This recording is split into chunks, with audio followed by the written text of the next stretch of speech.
माँ ऐसी होती है। कहानी नीरू की है। पंजाब की नीरू की शादी दिल्ली के राहुल से होती है। दिल्ली कितना बड़ा शहर है ना, लेकिन आप लोगों का घर तो बहुत छोटा है। हमारे पंजाब में तो ये बड़े बड़े घर होते हैं कि मजा ही आ जाता है।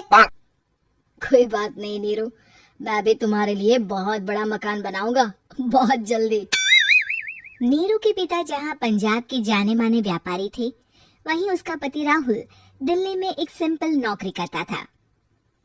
माँ, यहाँ तो घी मक्खन इतना महंगा है कि क्या बताऊं। मैं तो तरस ही जाती हूँ घी खाने के लिए। नीरू की माँ को ये सुनकर बहुत दुख होता है।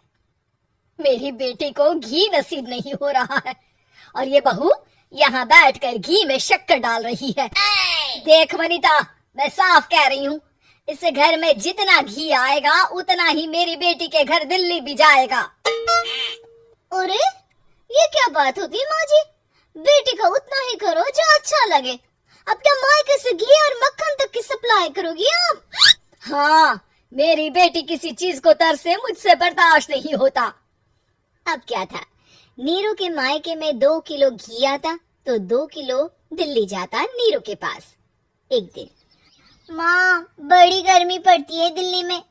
इस घर में तो एक ही एसी है और वो भी ड्राइंग रूम में। सारा परिवार एक ही कमरे में सोता है। हाँ बेटा, वो तो हर घर की कहानी है। यहाँ भी एक ही एसी है।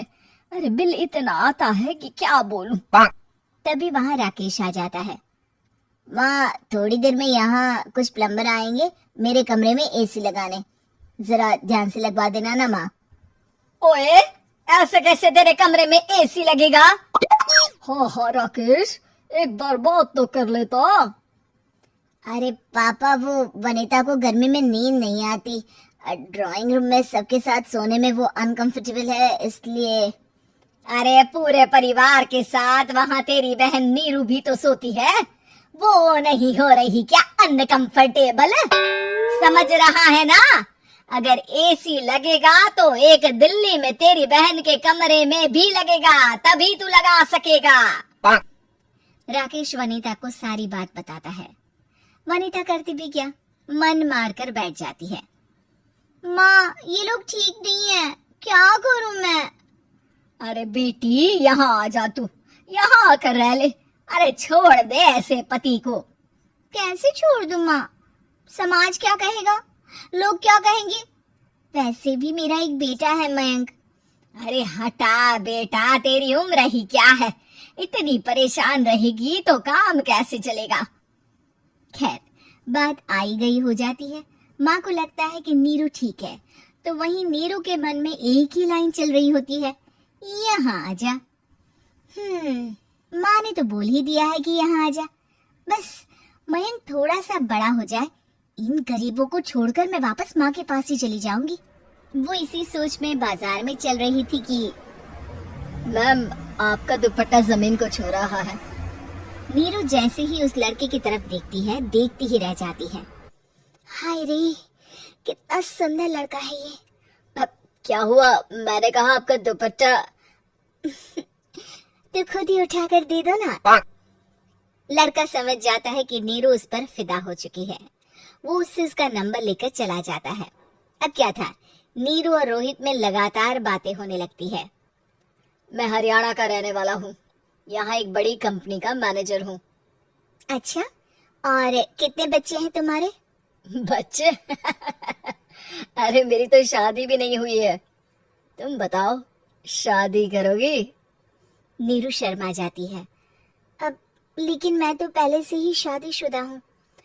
मुझे फर्क नहीं पड़ता, बस तुम शादी कर लो, भाग चलते हैं। बहुत पैसे वाला हूँ मैं, हमेशा खुश रखूंगा तुम्हें। नीरू रोहित से मिलकर सारा प्लान बना लेती है और फिर एक दिन घर से भाग जाती है। दोनों शादी कर लेते हैं। शादी के बाद, क्या बात है नीरू, तुम्हें परेशान सा देखता हूँ, सब ठीक तो है ना? हाँ हाँ, सब ठीक है।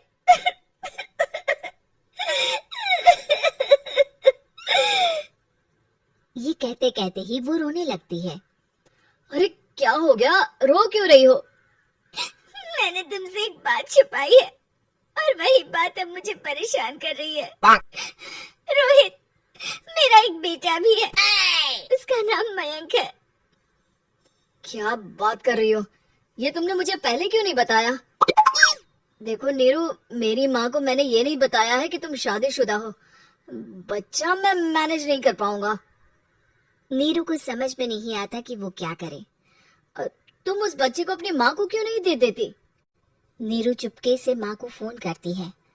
माँ, क्या मयंक को तुम रख सकती हो? बेटा, मैं राकेश के साथ बात करती हूँ। आखिर घर का बेटा वही है, जो वो बोलेगा। वैसे भी बेटा, तूने जो किया है ना, उसके बाद से पूरा घर तेरी बुराई कर रहा है। मैं भी अब किसी से तेरे लिए लड़ नहीं सकती। राकेश बेटा, नीरू ने तो जो किया बहुत ही बुरा किया, लेकिन मैं सोच रही थी कि क्यों ना मयंक को हम यहाँ ले आए। तभी वनीता बोल पड़ती है। वाह जी, ऐसे कैसे यहाँ ले आए? यहाँ क्या भंडारा भरा है? और जिस बच्चे की माँ ने नहीं सोचा, उसके लिए हम क्यों सोचे? नीरू को एक बार तो अपने बच्चे के बारे में सोचना चाहिए था ना। अरे लेकिन तेरे पास भी तो लड़का नहीं है ना वनीता। माँ, वनीता ठीक बोल रही है। कल को वो बड़ा होकर इसी घर का हिस्सा मांगेगा तो हम क्या करेंगे? माँ कहती भी तो क्या, वो चुप रह जाती है। वही नीरू का पहला पति कहता है। माँ, अगर आज भी वो वापस आ जाए तो मैं उसे माफ कर दूंगा। बेटा, गरीबी चीज ही ऐसी है, क्या करेगा? तू तो अब मयंक का सोच। वो बेचारा तो बिना माँ का हो गया। मयंक के खातिर तो दूसरी शादी कर ले बेटा। लोगों के लाख समझाने के बाद नीरू के पहले पति की शादी रिद्धि से हो जाती है, जिसके पहले पति से 2 बच्चे होते हैं। देखो जी, मैंने शादी सिर्फ बच्चे के खातिर की है। मैंने भी शादी सिर्फ बच्चों के खातिर की है। वहीं नीरू के दूसरे पति के मन में ये बात घर कर जाती है कि नीरू एक मासूम बच्चे को उसके खातिर छोड़ कर आई है। अब देखो नीरू, मुझे लगता है कि जो औरत अपनी कोख का बच्चा छोड़ सकती है, वो तो कुछ भी कर सकती है। कल को तुम्हें मुझसे अच्छा कोई मिल गया तो तुम तो मुझे भी बाय बाय कर दोगी ना। नीरू को अब उसका दूसरा पति ताने देना शुरू कर देता है। तंग आकर नीरू उसके यहाँ से भागकर अपने पहले पति के पास चली जाती है, लेकिन ससुराल में क्या लेने आई है नीरू, मयंक को? नहीं नहीं सासू माँ, मुझसे गलती हो गई, मुझे माफ कर दीजिए। नीरू, अब वक्त खत्म हो गया है, मेरी शादी हो चुकी है। तो छोड़ दो ना उसे, हमारा बच्चा है। मैं आपको अपनी माँ नहीं मानता, मेरी नहीं मान तो बात अच्छी है। नीरू मयंक की बात सुनकर समझ जाती है कि उसके पास अब न आसमान रहा, ना ही जमीन।